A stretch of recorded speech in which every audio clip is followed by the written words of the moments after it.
जय हिंद प्यारे साथियों, मैं मन कुमार एक बार फिर आप सबका स्वागत करता हूं अपने YouTube चैनल ई पुस्तक पर। दोस्तों, और जैसा कि आप सब जानते हैं कि अब 8वां वेतन जो है भारत में सबसे बड़ा चर्चा का विषय बन चुका है और जितने भी कर्मचारी हैं अब वो यही सपना देख रहे हैं कि उनका वेतन कितना बढ़ेगा और क्या क्या उनके वेतन में संशोधन होगा। तो दोस्तों, ये सारे डाउट्स को आज इस वीडियो में क्लियर हो कर दूंगा मैं। सबसे पहले आपने इसकी जो हेडिंग लिख रखी है कि केंद्र व राज्य कर्मचारियों का डीए होगा 0%।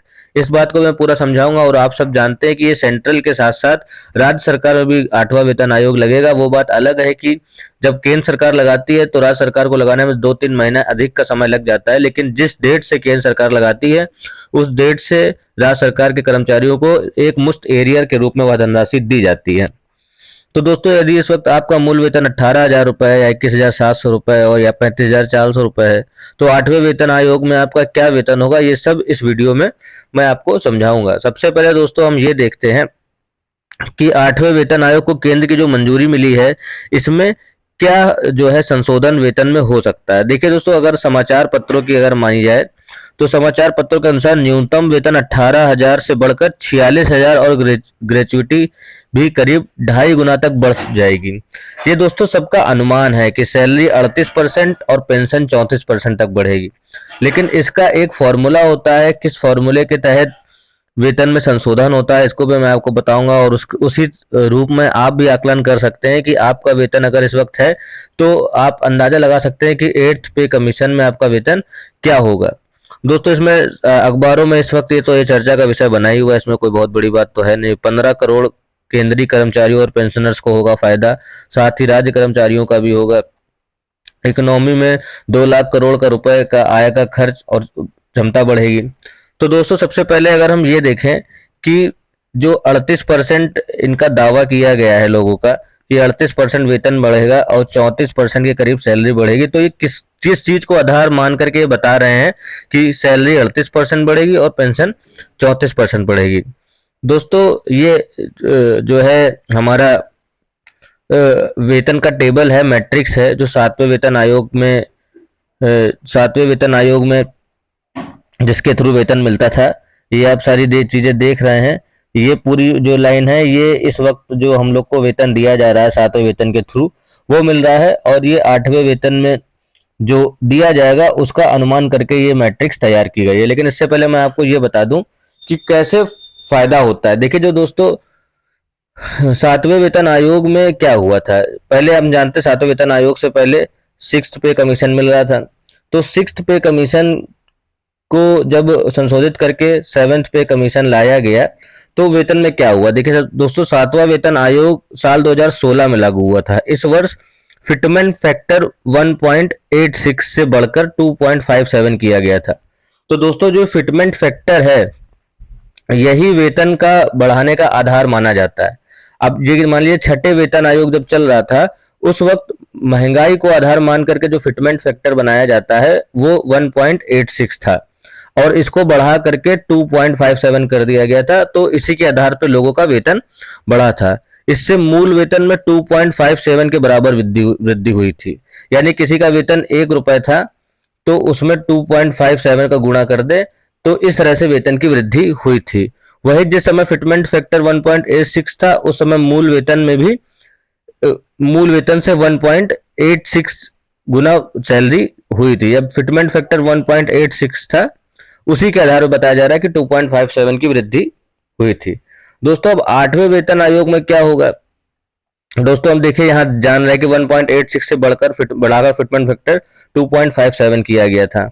अब मौजूदा समय में 2.57 का फिटमेंट फैक्टर है। देखिए 8वें वेतन आयोग में इतनी होगी न्यूनतम। रिपोर्ट्स पर गौर करें तो 8वें वेतन आयोग में फिटमेंट फैक्टर 2.57 से बढ़ाकर 2.86 किया जा सकता है। यानी कि वहां पर आप देखिए 1.86 से बढ़ाकर 2.57 किया गया था, 6ठे 7वां हुआ था।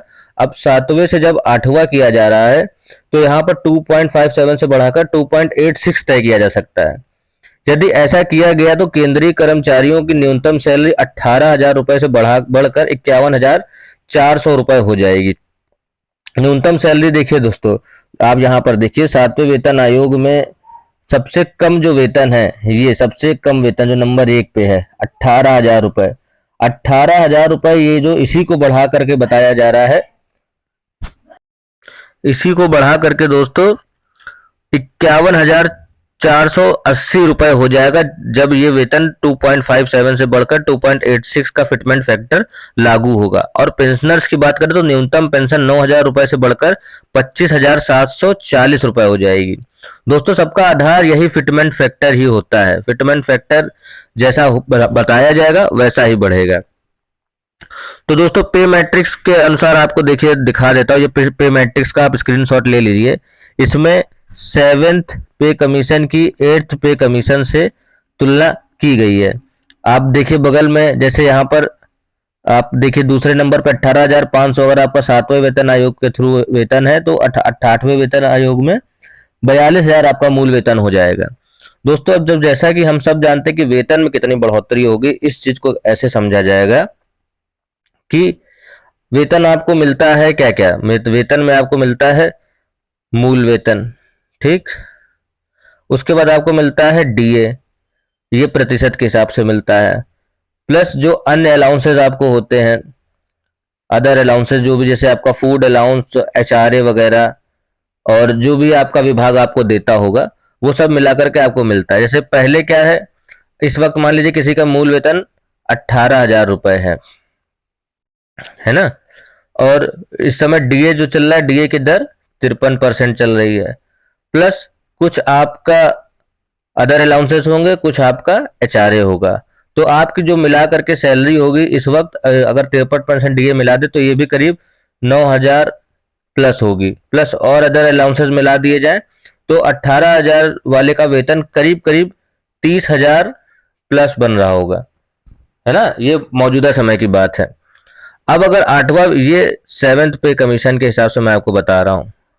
अब मौजूदा समय में क्या है दोस्तों, जब 8वां वेतन लग जाएगा तो 18,000 को बढ़ा करके क्या किया जा रहा है, 18,000 को बढ़ा करके 41,000 रुपए हम 2 पॉइंट, ये देखिए यहाँ पे लिखा हुआ है 2.57 से बढ़कर के 2.86 का फिटमेंट फैक्टर जब लागू होगा, फिटमेंट फैक्टर जब 2.86 हो जाएगा तो इस हिसाब से मूल वेतन यदि आपका 18,000 था तो आपका हो जाएगा 41,000 रुपए।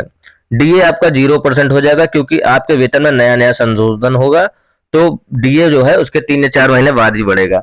आपके कुछ अदर अलाउंसेस होंगे, ये बढ़ेंगे ही, और एचआरए होगा तो आपका ये बढ़ेगा ही। इसको डीए शून्य मिला करके ये भी अगर आपका जो होता होगा कुल मिला करके 5,000 प्लस होता ही होगा। तो ये मान के चलिए कि 46,000 रुपए वेतन आपका हो जाएगा यदि आपका पहले वेतन 18,000 मूल वेतन था और 31,000 के आसपास आपकी जो सैलरी थी वो बढ़ के आपकी 46,000 यानी कि 15 से 16,000 का आपका फायदा होने की उम्मीद नजर आ रही है। तो ये दोस्तों आपका वेतन हुआ जब आपका मूल वेतन 18,000 था और 8वें वेतन आयोग में 41,000 होने की जिसकी अनुशंसा की जा सकती है। अब दोस्तों आपको मैंने जो थंबनेल पे बताया है कि इस वक्त आपका वेतन अगर इतना है तो 8वें वेतन आयोग के तहत आपका वेतन कितना हो जाने की उम्मीद है। तो दोस्तों इसको समझाने के लिए मैं आपको कुछ चीजें सामने रखता हूँ। देखिए दोस्तों, अगर 7th पे कमीशन में आपका वेतन इतना है तो 8th पे कमीशन में आपका वेतन कितना होगा। सबसे पहली बात आप दोस्तों ये बात को ध्यान रखिएगा कि फिटमेंट फैक्टर को 2.57 से बढ़ा करके 2.86 किया जा रहा है। अब यहाँ पे फिटमेंट फैक्टर 2.57 है और यहाँ पर हमको 2.86 फिटमेंट फैक्टर किया जा रहा है। अब ये मान लीजिए कि आपका 7th पे कमीशन के थ्रू वेतन 18,000 रुपए है, 18,000 रुपए है, तो ये मैंने आपको बताया कि 8th पे कमीशन में ये करीब 41,000 रुपए हो जाएगा। प्लस आपके जो और अदर्स अलाउंस अगर मिला दिए जाए तो आपका वेतन करीब 46,000 के आसपास पहुंच रहा है। अब यदि आपका ग्रुप सी में जॉब है, 21,700 आपका मूल वेतन है, तो ये फिटमेंट फैक्टर नया जो लागू हो रहा है इसके हिसाब से 49,500 रुपए 2.86 फिटमेंट फैक्टर के हिसाब से मूल वेतन हो जाएगा।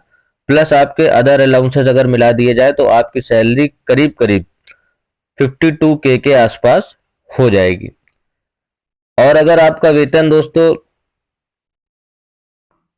35,000 के आसपास है, 35,400, जैसे कि हम जब जानते हैं कि अध्यापकों का और सब इंस्पेक्टर्स वगैरह का बेसिक यही होता है 35,400, तो इसका मूल्य ये मान के चलिए कि 80,712 रुपये हो सकता है जब फिटमेंट फैक्टर ये होगा, और ये सैलरी करीब 90,000 के आसपास बढ़ जाएगी। तो दोस्तों सबसे पहली बात तो ये है कि ये सारी चीज़ें वेतन आयोग की सिफारिशों में बनाई जाएगी, रिपोर्ट में बनाई जाएगी, और ये अपनी जो सारी सिफारिशें हैं, जितनी भी इनकी सिफारिशें हैं वेतन आयोग की जो सिफारिशें हैं, ये भारत सरकार को देगी, ये भारत सरकार को देगी, इंडियन गवर्नमेंट को अपनी सिफारिश देगी। अब मानना या ना मानना ये भारत सरकार के हाथ में है। यही चाहेंगे जितना वेतन बढ़ेगा, अगर ये चाहेंगे तो इसके हिसाब से बढ़ाएंगे, ये चाहेंगे अगर इसमें कुछ कम करना होगा तो कुछ कम करेंगे। कुल मिलाकर के सारी बातें भारत सरकार के हाथ में है। जो भारत सरकार कहेगी वो माना जाएगा। आयोग की सिफारिश भारत सरकार को दे दी जाएगी, फिर भारत सरकार ये तय करेगी कि कितना वेतन बढ़ना चाहिए, कितना नहीं। और अगर आपको अपना वेतन 2.57 के फिटमेंट फैक्टर के अनुसार देखना है तो आप ये चार्ट का स्क्रीनशॉट ले लीजिए, इसको जूम करके देखिए, आपको सारी बातें समझ में आ जाएंगी। तो दोस्तों उम्मीद करता हूं कि आपको वेतन आयोग से संबंधित काफी जो बेसिक क्वारीज है समझ में आ गई होंगी। और अगर हमारा चैनल आपको ये ई पुस्तक अच्छा लगा हो और इस तरह की नॉलेज आपको अच्छी लगी तो हमारे चैनल पर पहली बार विजिट कर रहे हो, आप इसको सब्सक्राइब एंड लाइक जरूर करें। और अगर आपको ये जानकारी अपने दोस्तों के साथ शेयर करेंगे तो मुझे भी ऐसे वीडियोस बनाने का और हौसला मिलता रहेगा। धन्यवाद।